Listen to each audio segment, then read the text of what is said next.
బాలసుబ్రహ్మణ్యం విగ్రహం మీద వివాదం చెందారు. రేపు బాలసుబ్రహ్మణ్యం దానికి సంబంధించి రవీంద్ర భారతిలో ఓపెనింగ్ ఉంటుంది. జాగృతి విషయంలో ఏం చెప్తారు?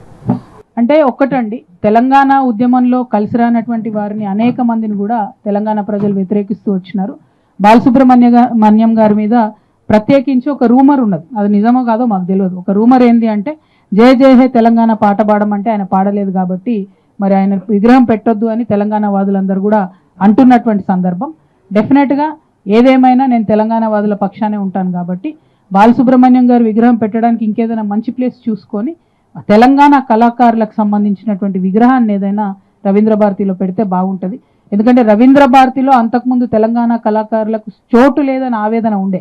తెలంగాణ రాష్ట్రం వచ్చిన తర్వాత అన్ని జానపద కళలను అక్కడ ప్రదర్శించడానికి చాలా ప్రయత్నం చేయడం జరిగింది. తెలంగాణ తేజమూర్తుల చిత్రపటాలను కూడా అక్కడ పెట్టడానికి ప్రయత్నం చేయడం జరిగింది. మరి అటువంటి చోటు సినిమా కళాకారుడైనటువంటి వారి బొమ్మ పెట్టడం అనేది సూట్ కాదని చెప్పి నేను పర్సనల్గా అనుకుంటున్నా. సినిమా కళాకారులు అది పెట్టాలనుకుంటే ప్రసాద్ స్టూడియోస్ ఉన్నాయి, ప్రసాద్ చాలా ఉన్నాయి, ఇంకా చోట్లు లేవని కాదు, పెట్టొద్దని నేను అంటలేను. కానీ రవీంద్ర భారతి మాత్రం ఖచ్చితంగా తెలంగాణ వాదులకు, తెలంగాణ జానపద కళాకారులకు ఉండాలనేటటువంటిది నా ఫర్మ్ అభిప్రాయం. Thank you.